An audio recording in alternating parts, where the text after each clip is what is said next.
Halo Pace-Mace teman pemilih, selamat datang kembali di podcast KPU Kabupaten Manokwari. Pace-Mace teman pemilih, pada hari ini kita kedatangan bintang tamu yang spesial tentunya dan luar biasa. Beliau merupakan salah satu pimpinan di KPU Kabupaten Manokwari dan merupakan perempuan satu-satunya di antara komisioner KPU Kabupaten Manokwari yang lainnya. Dan yang lebih spesialnya lagi karena beliau merupakan perempuan asli Papua. Langsung saja kita sapa di sini Ibu Aplena Alfonsina Lina Rumaikeo. Halo Ibu. Halo, selamat sore. Ibu apa kabarnya Ibu? Puji Tuhan, kabar baik. Puji Tuhan. Ibu, sebelum kita lanjut ke dalam pembahasan kita nantinya, mungkin Ibu bisa menceritakan sedikit mengenai perjalanan karir Ibu sebagai penyelenggara pemilu di lembaga KPU sebagai penyelenggara pemilu kepada Pace-Mace teman pemilih di rumah. Iya, baik. Terima kasih. Halo Pace-Mace teman pemilih yang ada di Kabupaten Manokwari. Perkenalkan, nama saya Aplena Alfonsina Lina Rumaikeo, Sarjana Sosial. Dan pada kelembagaan KPU Kabupaten Manokwari untuk periode 2018-2023 ini, saya sebagai anggota pada divisi teknis penyelenggaraan. Baik, berbicara tentang pengalaman, saya sebagai penyelenggara pemilu, saya memulai karir sebagai penyelenggara pemilu itu dimulai dari tahun 2013. Nah, itu merupakan periode pertama buat saya dari tahun 2013 sampai dengan 2018. Nah, di situ saya sebagai anggota KPU divisi hukum, sosialisasi, Hupmas dan pendidikan pemilih. Dan pada periode kedua ini tahun 2018 sampai dengan 2023 saya sebagai divisi teknis penyelenggaraan. Dan menjadi suatu kebanggaan tersendiri buat saya sebagai perempuan Papua tentunya. Saya bangga karena pada 2 periode ini saya adalah satu-satunya perempuan yang ada bersama-sama bekerja dengan rekan-rekan penyelenggara saya yang 4 orang ini adalah laki-laki. Luar biasa Ibu. Iya, jadi di situ merupakan kebanggaan buat saya secara pribadi juga secara dari keluarga karena tentu ini adalah kepercayaan yang diberikan. Dan tapi di sini saya tidak kerja sendiri. Di sini pun juga saya punya staff. Kasubag saya di sini saja 3 orang itu dari 4 kasubag, 3 orang kasubag yang ada di Kabupaten Manokwari, KPU Kabupaten Manokwari ini 3 orangnya itu perempuan. Ya, luar biasa ya, perempuan-perempuan yang ada sebagai bekerja dalam lembaga KPU ini. Dan di sini juga banyak kami staff yang juga perempuan dan mereka itu semua adalah perempuan-perempuan hebat. Contohnya host saya ini. Terima kasih Bu. Oke. Ibu, pada hari ini kan kita akan membahas mengenai kepemimpinan dan pemilih perempuan. Mungkin Ibu kita bisa mulai dari, menurut Ibu, kepemimpinan seorang perempuan itu bisa dimulai dari mana dan dalam hal apa saja sih Ibu? Iya, kepemimpinan seorang perempuan itu dimulai dari dirinya sendiri. Ya, bagaimana seorang perempuan itu bisa mengatur, ya, perempuan mengatur misalnya dari dalam rumah sampai dengan aktivitasnya di luar sana, tentu itu dimulai daripada diri perempuan itu sendiri. Karena kalau berbicara mengenai kepemimpinan, itu kita berbicara tentang bagaimana kita mampu untuk mengatur orang lain, kemudian mampu untuk memanage sesuatu, kemudian mampu untuk mempengaruhi orang lain, dan membuat diri kita sendiri menjadi panutan atau menjadi figur yang dipandang mampu untuk memimpin. Jadi itu dimulai daripada diri kita sendiri dan dalam hal apa saja tentu kita mulai dari diri kita sendiri. Ya. Benar ya Ibu. Jadi harus dari diri kita sendiri dulu ya Ibu ya. Kemudian Ibu, seberapa penting sih Ibu perempuan dalam pembangunan suatu daerah maupun suatu negara dalam hal kepemimpinan? Iya, tentu kalau kita melihat seberapa penting Iya, peran peran. perempuan dalam kepemimpinan, tentu peran perempuan itu sudah sangat penting sekali. Iya, Ibu. Ya, karena peran perempuan itu kan dimulai dari yang tanggung jawab yang terkecil, misalnya dimulai dari dalam rumah, Iya, benar. kemudian dia beraktivitas di luar. Iya. Tentu kalau dia sudah beraktivitas di luar rumah, itu tentu dia akan memaksimalkan segala kemampuan yang dia miliki. Iya. Jadi peran perempuan itu kalau kita lihat saat ini sudah tidak bisa kita pungkiri bahwa perempuan-perempuan sekarang sudah lebih maju daripada yang ada di zaman dulu. Iya, benar, Ibu. Kalau dulu mungkin orang bisa membatasi ruang gerak daripada seorang perempuan ya, mungkin menurut kaum laki-laki itu zaman dulu ya mungkin perempuan hanya bisa di rumah saja, mengurus rumah saja, mengurus dapur saja, mengurus anak-anak saja. Jadi tanggung jawab seorang perempuan itu hanya yang bersifat domestik, mengurus rumah dan sebagainya. Tapi kalau kita lihat zaman sekarang sudah banyak perempuan di luar sana yang memaksimalkan apa yang dia miliki, pengetahuan, talenta, kemampuan, sehingga peran perempuan itu sudah terbukti sangat penting dalam perkembangan pembangunan saat ini. Iya. Sejarah sudah membuktikan ya Ibu ya. Salah satu contohnya kita sudah punya presiden seorang perempuan. Iya. Bukan hanya presiden, sampai kepada jajaran yang paling bawah sekalipun juga perempuan-perempuan sudah mampu untuk melaksanakan tanggung jawab yang diberikan kepada seorang perempuan.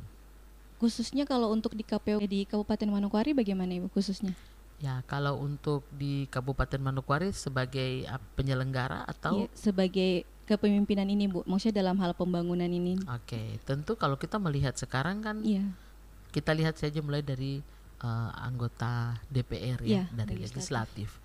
Yaitu keterwakilan perempuan sudah sangat banyak dalam pemilihan terakhir ini kan jumlah perempuan yang ada sebagai anggota DPR lebih meningkat dibandingkan pada tahun-tahun pemilihan-pemilihan sebelumnya. Oh, lebih meningkat ya Ibu lebih meningkat.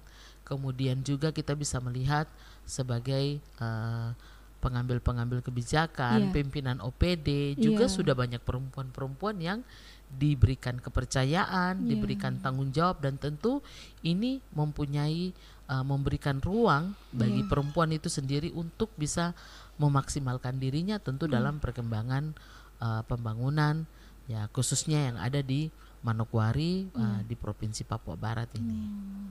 Oke. Nah Ibu, ini nih sering menjadi masalah di masyarakat nih Ibu ya. Pada kenyataannya itu kan Ibu, peran perempuan itu masih sering tidak diperhitungkan Ibu. Kira-kira bagaimana sih Ibu upaya yang harus kita lakukan untuk merubah atau mengubah stigma tersebut? Iya, tentu kalau di sini kita melihat bagaimana untuk kita bisa merubah stigma tersebut itu harus dimulai dari perempuan itu sendiri, dimulai dari diri kita sendiri sebagai perempuan. Di saat kita mampu untuk bisa memaksimalkan kemampuan yang ada yang kita miliki, kemudian kita mengeksplornya keluar, dan itu tentu akan memberikan memberikan perubahan. Perubahan tentu orang akan melihat bahwa oh ternyata walaupun perempuan tapi dia mampu untuk melaksanakan apa yang menjadi tanggung jawab yang diberikan kepada dia. Jadi mungkin itu dimulai daripada diri perempuan itu sendiri.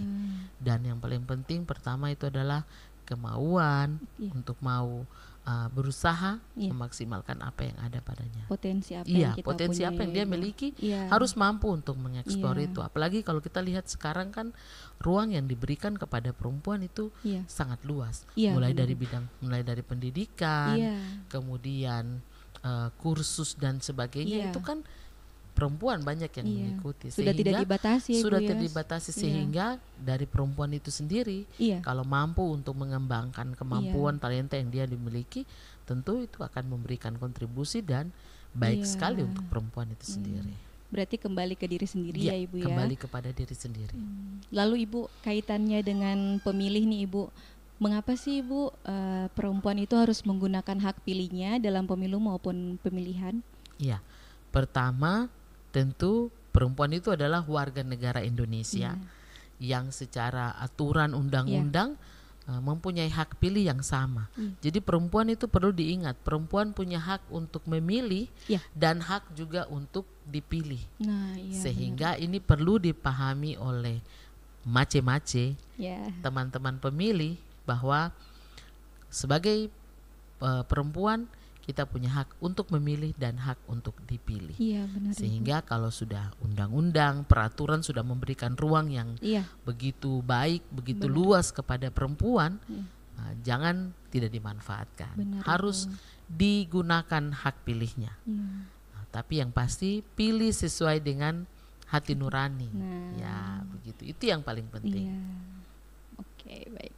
Jadi yang Ibu bilang tadi berarti sekalian bisa juga untuk mengubah pandangan stigma-stigma yang tadi ya Ibu, yang kita bahas sebelumnya ya Ibu ya. Betul. Bahwa perempuan juga bisa.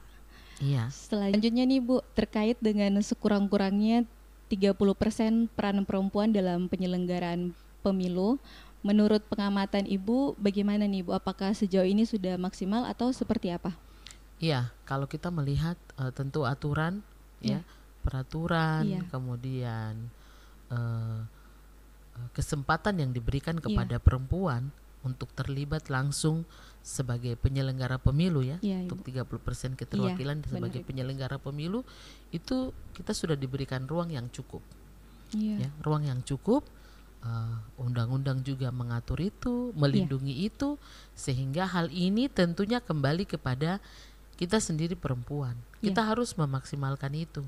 Sehingga jangan pernah berpikir bahwa kita ini tidak mampu. Kita tidak bisa. Benar, Ibu. Kerja sebagai penyelenggara pemilu itu berat.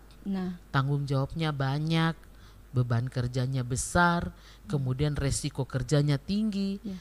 Itu jangan itu menjadi halangan bagi kita untuk bisa berpartisipasi, mengikuti seleksi sebagai penyelenggara pemilu. Karena undang-undang sudah melindungi itu, dan itu adalah ruang yang sangat baik sekali yang harus dimanfaatkan atau dimaksimalkan oleh kita kaum perempuan. Karena kalau seandainya banyak yang terlibat sebagai mengikuti seleksi dan mau terlibat sebagai penyelenggara pemilu, tentu kan dalam seleksi itu kalau memang perempuan itu dianggap mampu untuk menjadi penyelenggara pemilu, tentu mungkin bisa lebih daripada 30% yang ada. Karena kan kalau di undang-undang memuat bahwa sekurang-kurangnya 30% keterwakilan perempuan. Tapi kalau bisa lebih, kenapa tidak? Benar sekali. Nah Ibu, berkaitan dengan 30% ini berarti dalam ad hoc juga ya Ibu ya? Iya. Tentu undang-undang ini kan mengatur semua penyelenggara pemilu, mulai dari KPU secara berjenjang mulai dari tingkat pusat, provinsi dan daerah, tentu juga sampai kepada badan ad hoc di bawah KPU. Ada PPD di sana, panitia pemilihan distrik, kemudian ada panitia pemungutan suara, sampai kepada KPPS. Kita harus menunjukkan bahwa kita pun juga mau tahu, benar, Bu. Kita juga mau tahu seperti apa sih penyelenggara pemilu itu. Karena kalau kita ada di situ sebagai penyelenggara pemilu, tentu kita akan membantu mengawal proses pelaksanaan penyelenggaraan pemilu itu sendiri. Jadi kita tidak menjadi orang-orang yang selalu hanya mau istilahnya mengomentari saja. Benar. Tapi kita mau juga sebagai pelaku, terlibat di dalamnya, terlibat langsung dalam proses penyelenggaraan pemilu yang ada. Sehingga ini juga berupa ajakan benar, bagi mace-mace teman pemilih yang seandainya mungkin ingin bergabung menjadi penyelenggara pemilu, mari Kalau ada perekrutan, ada informasi terkait dengan pendaftaran penyelenggara badan ad hoc ya, penyelenggara pemilu yang untuk badan ad hoc, mari jangan ragu-ragu untuk mendaftar. Karena kalau bukan kita orang siapa lagi? Ya, benar Ibu. Selanjutnya nih Ibu, kira-kira menurut Ibu apa sih Ibu yang menjadi faktor sehingga perempuan itu kebanyakan tidak tertarik atau bahkan tidak peduli terhadap demokrasi, baik sebagai seorang pemilih, menjadi penyelenggara pemilu, dan atau menjadi peserta dalam pemilu atau pemilihan? Iya, pertama lagi pasti kita kembali lagi ya, kalau sebagai penyelenggara pemilu, itu tentu ada kekhawatiran tersendiri dari perempuan itu sendiri untuk terlibat sebagai penyelenggara pemilu, karena pertama tadi sudah saya jelaskan, pasti orang akan berpikir jadi penyelenggara pemilu itu beban kerjanya besar, benar. resiko kerjanya juga tinggi. Kemudian di sini kan kalau kita sebagai penyelenggara pemilu tentu harus siap bekerja penuh waktu. Benar. Jadi itu yang mungkin terkadang membuat banyak perempuan berpikir dua kali untuk mau menjadi penyelenggara pemilu.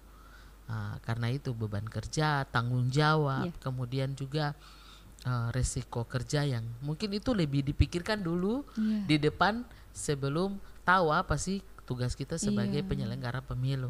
Padahal tidak semua hal buruk mengenai penyelenggara pemilu, karena sekarang itu kan segala sesuatu sudah terbuka dan transparan, sehingga teman-teman pemilih pun juga bisa mengawal seluruh tahapan penyelenggaraan pemilu yang ada. Kemudian kalau untuk pemilih perempuan itu sendiri, tentu kalau mau bilang perempuan tidak tertarik untuk memilih, tidak ya. Rata-rata pemilih di TPS juga kita lihat partisipasi pemilih perempuan juga tinggi. Cuma mungkin terkadang yang masih menjadi kendala bagi pemilih perempuan itu sendiri adalah berkaitan dengan bagaimana pemilih perempuan itu menggunakan hak pilihnya sesuai dengan pilihan hatinya atau sesuai dengan hati nurani daripada pemilih itu sendiri. Ya, karena kadang-kadang perempuan itu menjadi mudah terpengaruh, menjadi mudah terpengaruh dengan bisikan-bisikan ataupun juga ajakan-ajakan, sehingga mempengaruhi seorang perempuan itu untuk menentukan hak pilihnya sesuai dengan hati nurani. Ya, itu kalau untuk pemilih perempuan. Tapi kalau lalu untuk peserta pemilu sendiri, kalau kurang berpartisipatif tidak juga, karena kalau kita lihat kan dari perjalanan saya sebagai penyelenggara pemilu selama 2 periode ini, perempuan sudah banyak yang mau maju sebagai peserta pemilu, baik itu sebagai calon wakil bupati sudah ada pernah, ada pernah perempuan, kemudian sebagai calon-calon legislatif juga sudah banyak calon-calon perempuan. Cuma yang mungkin masih kurang daripada peserta pemilu itu sendiri, yang khususnya bagi perempuan adalah pertama terkait dengan pemahaman daripada mereka sendiri terkait apa yang menjadi artinya kalau saya ada di, seandainya saya ada di sebagai pengurus partai politik, ya saya perempuan di dalam kepengurusan partai politik ini, apakah saya cuma sebagai pelengkap kuota 30% keterwakilan perempuan sajakah? Kemudian apa yang bisa saya buat di sini sebagai pengurus partai politik? Itu yang mungkin kadang masih belum dipahami baik oleh mace-mace selaku yang ingin yang mau berkontribusi sebagai peserta pemilu. Jadi memang yang paling penting di sini adalah pemahaman yang baik yang harus dimiliki oleh perempuan itu sendiri, sehingga dia di saat dia ingin berkontribusi menjadi pemilih maupun dia mau menjadi penyelenggara pemilu ataupun menjadi peserta pemilu itu sendiri, dia harus punya istilahnya dia punya informasi yang baik, informasi yang lengkap, kemudian juga mempunyai kemampuan sehingga di saat dia memposisikan dirinya ini sebagai penyelenggara pemilu, Iya. sebagai pemilih maupun sebagai peserta pemilu, itu dia bisa lebih maksimal dalam memaksimalkan apa yang ada pada dirinya. Berarti penting ya Ibu untuk kita harus cari tahu, mengetahui. Iya, paling penting sekali. Karena kalau kita jadi pemilih itu kan ya pasti yang kita tahu sudah, yang penting saya dapat undangan, saya ke TPS, saya menggunakan hak pilih, sudah selesai. Nah, tapi kan kalau seandainya sebagai penyelenggara pemilu harus banyak informasi yang dia tahu. Apa saja yang menjadi kerja daripada penyelenggara pemilu, kemudian apa yang menjadi tanggung jawab daripada penyelenggara pemilu itu sendiri. Nah, kemudian begitu juga dengan yang menjadi peserta pemilu. Harus banyak-banyak mencari informasi. Iya, benar Ibu. Ya. Sehingga itu akan menjadi referensi tersendiri bagi perempuan itu sendiri. Iya, benar Ibu. Sehingga dia mampu untuk memaksimalkan apa yang ada pada dirinya. Tidak hanya sekedar untuk memenuhi kuota itu tadi ya Ibu. Tidak hanya memenuhi kuota tadi, tapi dia pun mampu untuk mengeksplor kemampuan yang dia miliki. Berarti ini penting berarti buat mace-mace dong di rumah untuk ayo mencari tahu lagi, ya kan Ibu, untuk lebih mau belajar mengetahui. Selanjutnya nih Ibu, kira-kira menurut Ibu bagaimana sih Ibu cara merangkul perempuan untuk mau menjadi pemimpin dan menjadi pemilih yang baik? Iya, ini pertanyaan yang bagus ya. Bagaimana caranya? Tentu kalau jadi perempuan jangan kita mau menjadi perempuan-perempuan yang pasif ya. Kita juga harus menjadi perempuan di zaman modern sekarang ini kan, kalau kita tidak bisa pungkiri kemajuan teknologi saat ini sudah berkembang pesat. Tentu kalau kita mau cari tahu sesuatu jangan tanya ibu-ibu, jangan tanya emak-emak, jangan tanya cewek-cewek. Tinggal pegang HP, di situ lalu kita tinggal klik apa yang mau kita cari tahu, di situ saja sudah pasti akan kita bisa tahu semua hal. Jadi mungkin pertama itu adalah kita harus untuk memaksimalkan apa yang pada diri kita adalah kita mau mencari informasi sebanyak mungkin. Pemanfaatan teknologi berarti tentu Ibu. dengan pemanfaatan teknologi, kemudian juga perlu mace-mace teman-teman pemilih juga buat pace-pace yang ada di Kabupaten Manokwari. KPU Kabupaten Manokwari ini punya sebuah rumah pintar pemilu. Ya, rumah pintar pemilu ini dari sejak ada sampai sekarang ini saya belum istilahnya walaupun kita sudah sosialisasikan, ya tentu yang menjadi catatan penting selain mengetahui perkembangan informasi itu melalui teknologi. Media sosial maupun media elektronik yang ada saat ini, tentu juga dengan sosialisasi. Sosialisasi yang harus dilakukan secara intens, secara gencar oleh KPU selaku penyelenggara pemilu, sehingga ini juga akan menumbuhkan minat daripada warga masyarakat untuk mengetahui informasi-informasi tentang kepemiluan. Dan perlu mace-mace teman pemilih juga tahu bahwa KPU Kabupaten Manokwari punya rumah pintar pemilu. Nah, rumah pintar pemilu ini belum pernah ya dikunjungi. Ini bisa sekalian ajakan sekalian ajakan juga buat pace-mace teman pemilih. Mari di Kitong kantor KPU Kabupaten Manokwari ini ada rumah pintar pemilu atau yang biasa Kitong bilang RPP. RPP ini ada memuat banyak informasi terkait dengan penyelenggaraan tahapan pemilu selama KPU ada di KPU Kabupaten Manokwari berdiri. Jadi pace-mace pemilih bukan hanya ke perpustakaan saja, tapi di kami punya RPP ini juga memuat banyak informasi, sehingga kalaupun pace-mace pemilih mau mengetahui informasi-informasi seputar pelaksanaan tahapan pemilu yang sudah berjalan di Kabupaten Manokwari, siapa saja yang sudah menjadi penyelenggara pemilu di KPU Kabupaten Manokwari, ataupun siapa saja yang menjadi yang sudah menjadi pemimpin-pemimpin daerah, calon anggota-anggota DPR yang ada di sini bisa mengunjungi. Bahkan kami punya ada contoh-contoh surat suara. Jadi itu ada semua di RPP yang ada di kantor kami. Jadi mari kunjungi RPP kami, walaupun mungkin kadang kantor kami ini rame hanya kalau ada tahapan saja ya. Benar, Ibu. Ya, kalau hanya rame itu hanya pas ada tahapan penyelenggaraan pemilu. Tapi di sini juga berupa ajakan kepada Pace-Mace teman pemilih. Mari.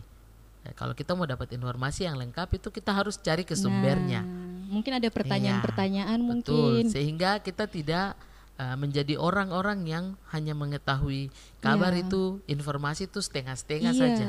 Tapi informasi itu secara baik dan utuh, sehingga pemahaman kita juga terhadap penyelenggaraan pemilu itu menjadi baik dan lengkap. Nah, berarti buat Mace-Mace atau Pace-Mace teman pemilih yang mau datang sudah diajak langsung oleh Ibu Aplena, mungkin bisa langsung mengunjungi kantor KPU Kabupaten Manokwari pada jam kerja ya Bu ya, pada hari kerja. Ya, tentu pada hari kerja dan jam kerja. Kalau Pace-Mace dong datang di hari Sabtu Minggu, tentu kami tidak ada di kantor. Berbeda Bapak Pace-Mace teman pemilih, berbeda kalau ada tahapan. Benar, Ibu. Kalau ada tahapan tentu kami bekerja penuh waktu di sini. Benar. Ya, tapi karena saat ini belum ada tahapan, sehingga tahapan memang sudah sementara berjalan dalam proses pemutakhiran data pemilih berkelanjutan. Tapi kalau mengunjungi RPP kami bisa mengunjungi di jam kerja dan hari kerja.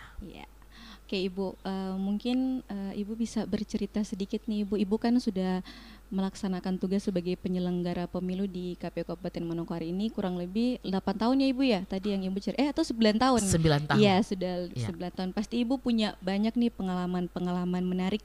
Mungkin Ibu bisa bagikan sedikit saja buat Pace-Mace teman pemilih. Iya, baik, terima kasih. Mungkin yang menjadi pengalaman menarik itu tentu sangat banyak. Karena waktu 9 tahun itu bukan waktu yang singkat ya. Bukan waktu yang singkat. Dinamika di setiap pelaksanaan tahapan pemilu juga berbeda-beda. Kemudian tantangan-tantangan yang kita hadapi juga setiap pemilu itu tentu berbeda.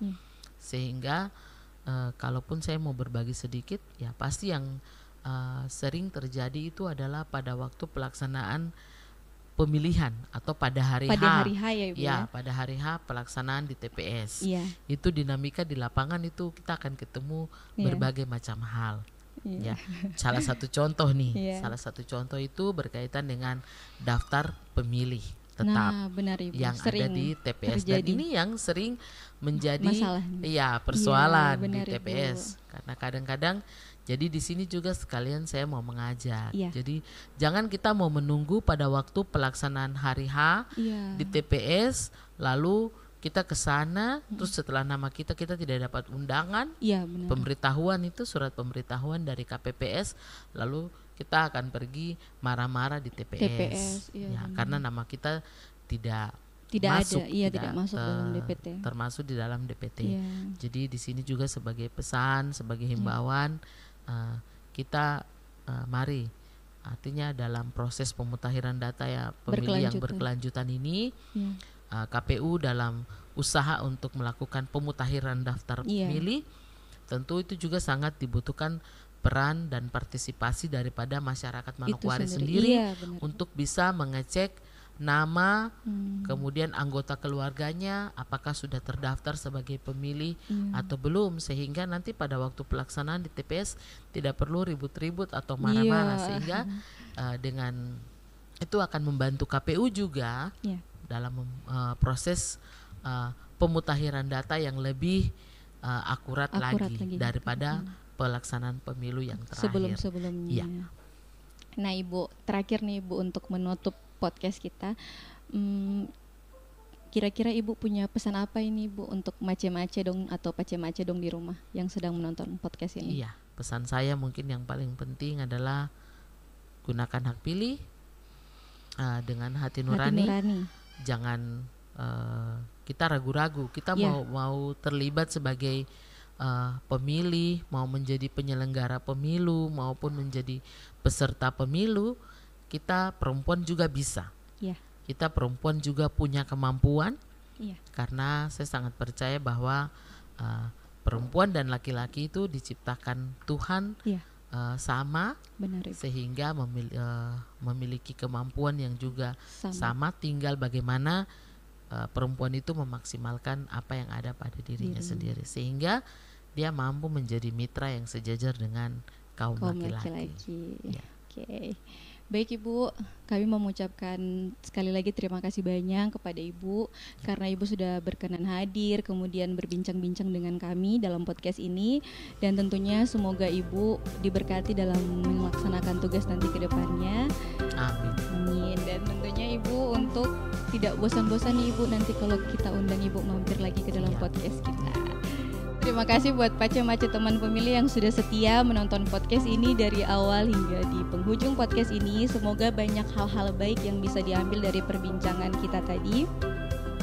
Dan semoga penjelasan dari Ibu tadi bisa menjadi pencerahan buat perempuan-perempuan atau mace-mace dong yang sedang menonton podcast ini. Selanjutnya juga kami mohon maaf bila ada salah-salah kata. Sekian dan terima kasih. Ingat, Pace-Mace teman pemilih mau pintar memilih, nonton podcast KPU Kabupaten Manokwari.